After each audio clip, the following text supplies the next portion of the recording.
Welcome back. We're now speaking to Abigail Nainda, Deputy Director of Policy Research and Analysis at the Bank of Namibia, to discuss something truly groundbreaking, the bank's very first strategic push to harness the creative economy as a driver of national growth. Now, this is the first time the central bank is explicitly talking about integrating arts, culture and innovation into its economic strategy, not just as a nice-to-have, but as a core component of financial inclusion as well as development. Abigail, good evening and welcome. Lovely having you here. Thank you, Nina. Thanks so much for inviting me. Well, this is quite interesting, and we've seen such great feedback. If you scroll on social media from all the creatives that have attended, it really got the conversation going, and you know, it's incredible to see how impactful it has been. Abigail, the creative economy is seen as an untapped engine of growth in developing countries. But how does the Bank of Namibia envision integrating the creative sector into the broader national economic strategy?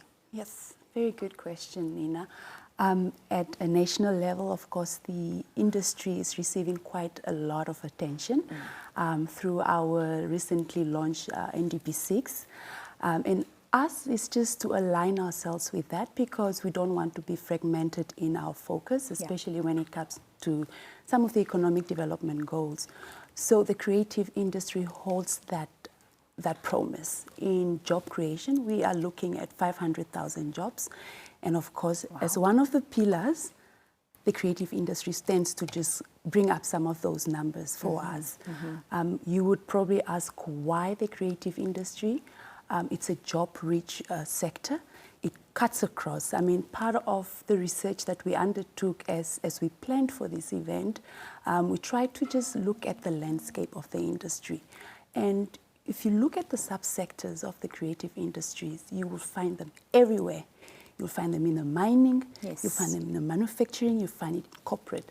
So there is quite a huge potential to get the job numbers up, and much of the population that's there, it's the youth. Very much so. So this is where we come in. The creative is indirectly really going to push those numbers up. 500 is ambitious, but it can be achieved. 100%. Yeah. Well, we know that access to finance remains a barrier, not only for young people, not only for creators, but for young people who I think make up the majority of this industry, as you have mentioned. And you've also said rightfully that the creative industry cuts across all other industries as well. But what innovative financing models or partnerships is the bank exploring to make funding more accessible for these group of individuals? Indeed. So one of the bottlenecks is really around the financing of these creative industries because of the collaterals aspect. When you go to your traditional banks, of course, you need assets to back any loan that you take up.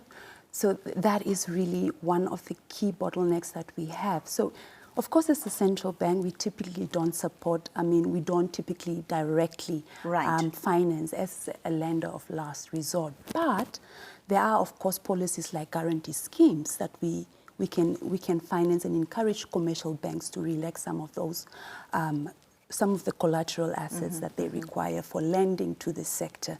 Of course, previously we did the credit guarantee scheme when the pandemic hit. This was our way of supporting some businesses that had huge losses and impacted, especially in the tourism sector. Again, the creative industry is very much involved in the tourism in terms of creative tourism.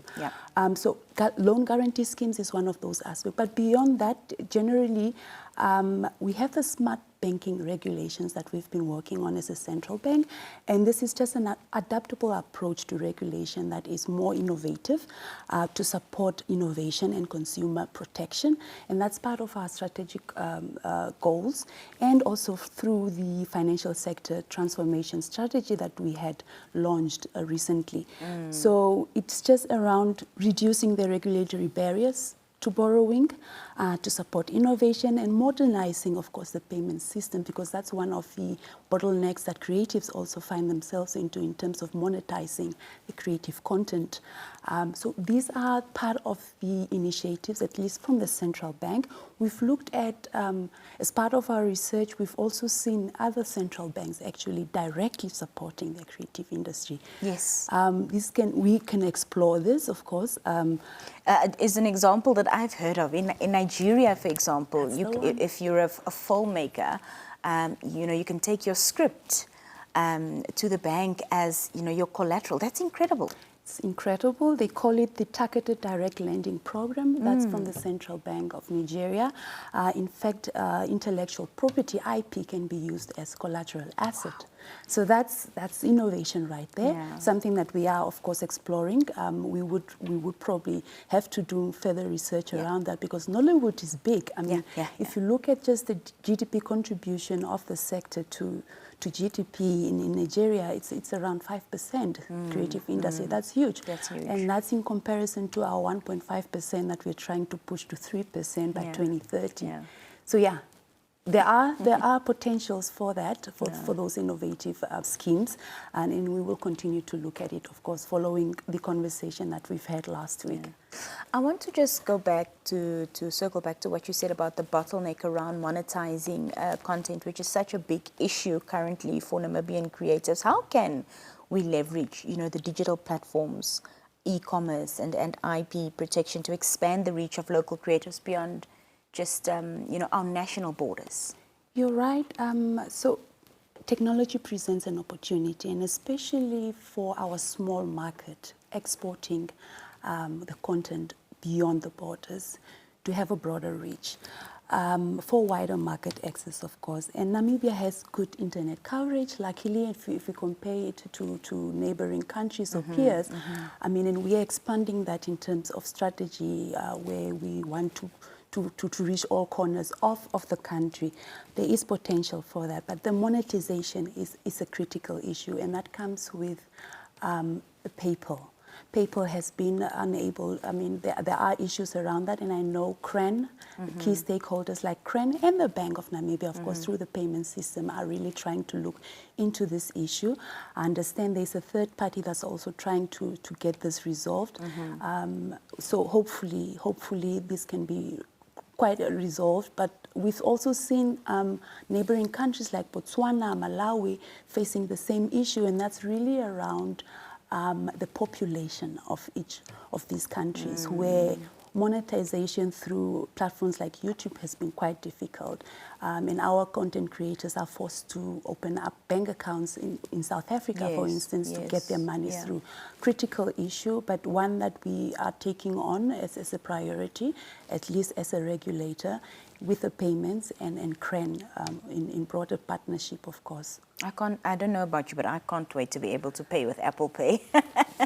Abigail, just very lastly, with Africa's creative industry, gaining global traction from music, film, design, what can, Namibia learn from regional success stories such as Nigeria's Nollywood that we've just spoken about, or, even South Africa's fashion scene, which is also very prominent and very lucrative? Yeah. Good question, Nina. We had some lived experience through the guest speakers we had at the symposium, and these are really industry players. We had Ms. Joffe, April Joffe, who's a researcher within the Wits University, and in there we also learned that film production, film uses quite huge equipment, and you would probably know how much these things cost, a camera, for instance. Yeah. So South Africa is incentivizing through subsidies of some of this equipment, for instance. If you look at Nigeria, they introduced legal instruments, including the Copyright Act of 2022, and that is just to protect the creative industry. These are some things that are not existent in our jurisdiction, unfortunately. We are aware that BIPA and the likes are reviewing the Copyright Act, and hopefully that will also try to address some of the current bottlenecks for creative work. Other countries like Ghana, again, the Bank of Ghana, the central bank, established relevant frameworks that permits the use and recognition of IP as collateral. So many, many lessons. We also heard from Kenya, I mean, in terms of just local content and airways, how much airing is in local vis-a-vis foreign. Right, There's actually a quota on that. Ours is really on the low, for instance. We don't have a high threshold. In Nigeria, it was quite fascinating to learn that 80%, even 90% of the songs on the airwaves are fully local. And that's how you market it. And just also preserving heritage and culture in the long term. Yeah. Fantastic. I think I speak for many a Namibian to say that we're excited to see how the creative industry will thrive and grow in the next couple of years. True. Abigail, thank you so much for your time, and thank you for being here tonight. Thank you so much. Well, it's almost time to say goodbye.